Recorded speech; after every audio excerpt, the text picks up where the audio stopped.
Today we're getting hives ready for storms.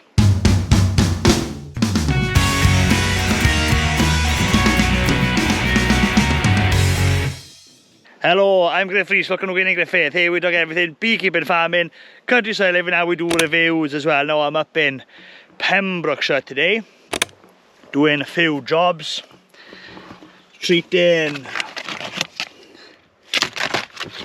4 varroa mites. Done most of the ones at home now, so I'm up here for a few days, and there's a big storm coming in tomorrow, so I want to get these hives pretty secure because most of these hives up here are polystyrene. And I'm just going to take this video, a really quick video, showing you the kind of steps I'm taking to make sure these hives don't lose their lids and get tipped over, etc. So the pickup is looking like this. I've got, I don't know how many bricks there. I think I threw about 60 bricks in today, just so I've got them. I've got the leftover syrup in trays, and I've got fondant. Now, I don't normally recommend using fondant at this time of year because it's much better to put syrup into the bees, but these are broken, damaged boxes which I'm just getting rid of, using them up now so I don't have to store them sticky and attracting all kinds of bugs and vermin into the shed. So anything broken, I tend to use it up straight away.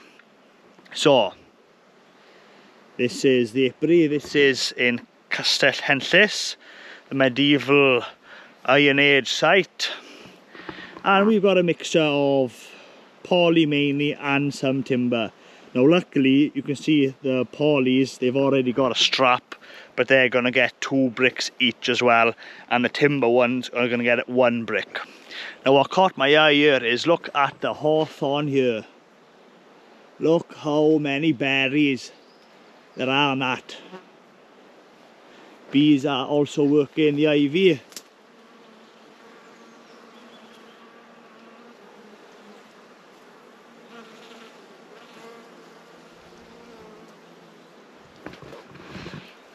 I tell you, you can smell the ivy when you get close to it. Such a strong smell, and the honey is super strong as well. Goes like steel instantly in the comb. But a lot of people don't like having too much ivy honey in the hive for the winter. If we get a really hard winter, bees can get a little bit of trouble accessing the ivy honey out of the frames. But if we get an okay winter, it's not a big problem.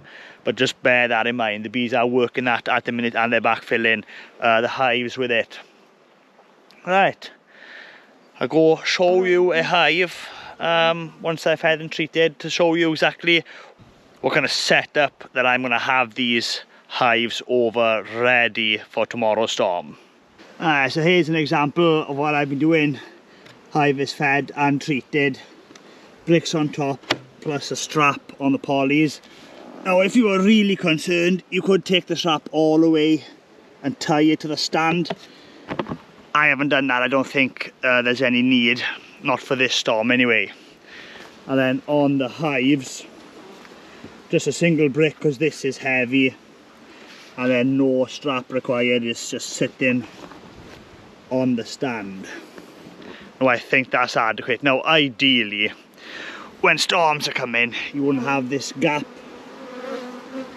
because I'm getting rid of the liquid trays. Unfortunately, that is a side effect of feeding like that without a neck, so you do create this gap.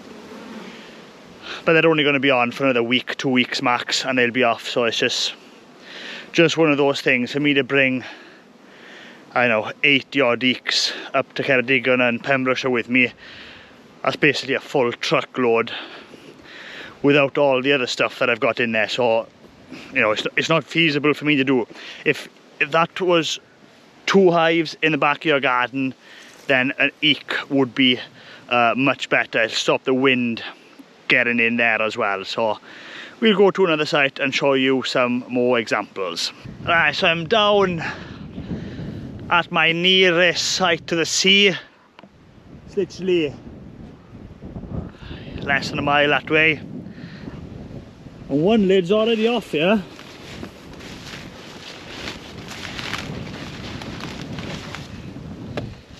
And that's the problem when you're feeding. Any kind of feeder, it makes the roof unbalanced and the wind can catch it and flip it, and some of these got stones on, but you know, something like this just isn't enough weight.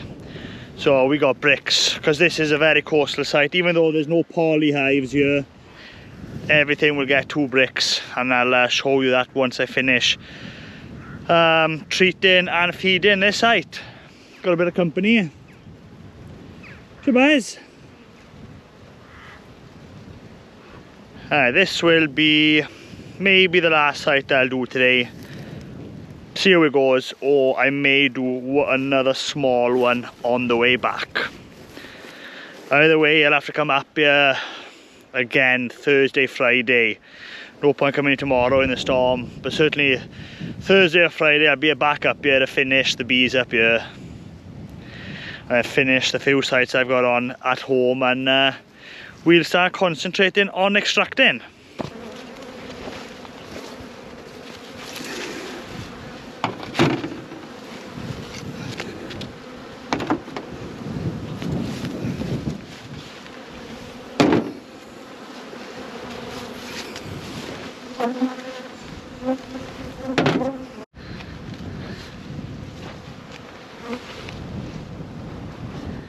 Now, I don't care how strong the wind is tomorrow, that lid is never flying off.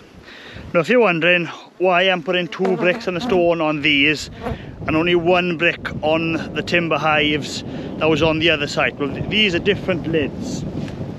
There's no wood at all in these lids, it's just one piece of thin metal. We actually sell them on the website. I call them European roof. They use those kinds of lids in Europe a fair bit, and there's no timber in the construction, so it is a lighter roof. Nothing to rot in there because it's all steel, but it is a lighter root. Picking up a gale now. No doubt that storm is brewing out there.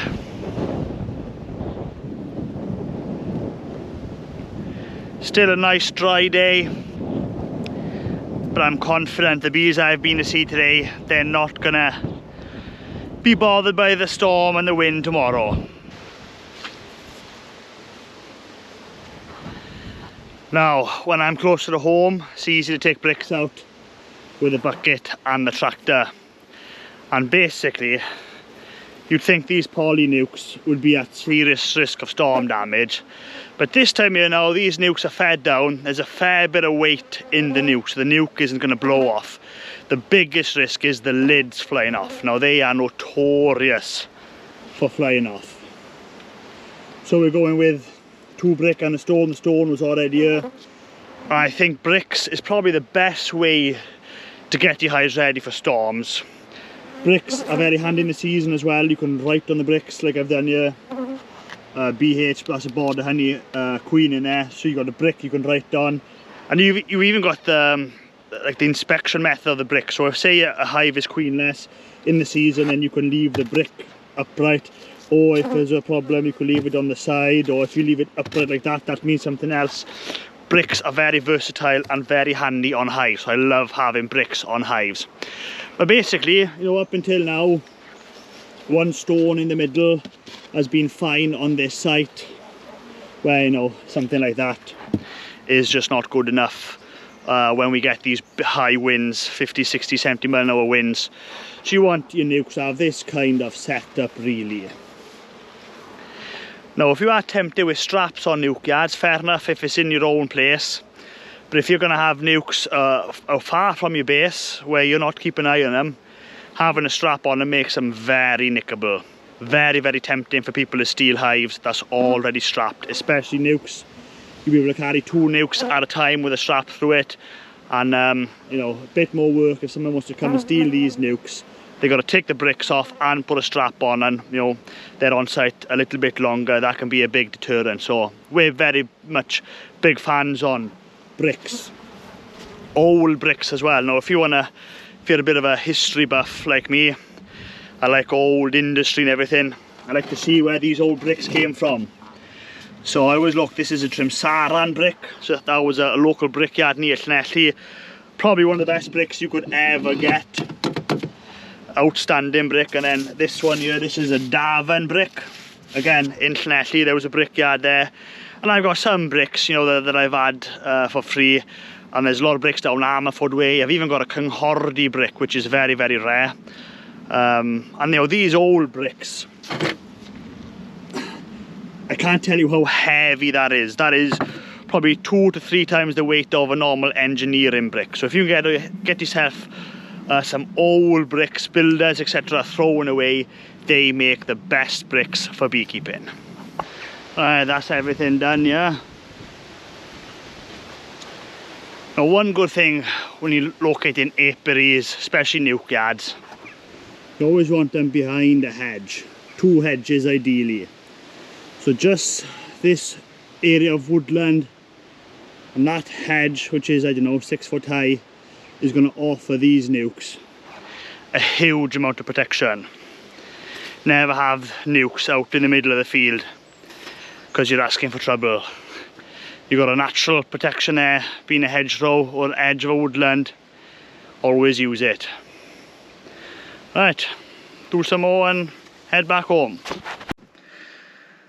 And that's it for this video. Hopefully you enjoyed it, and I've given you some ideas on how to protect your hives when there's a storm coming, things you can do to just protect the hive when that storm comes. Hopefully the one tomorrow is not going to be that bad. By the time this video comes out, we'll know if it was a good one or a bad one. And yeah, that's it for another week. See you at the next one.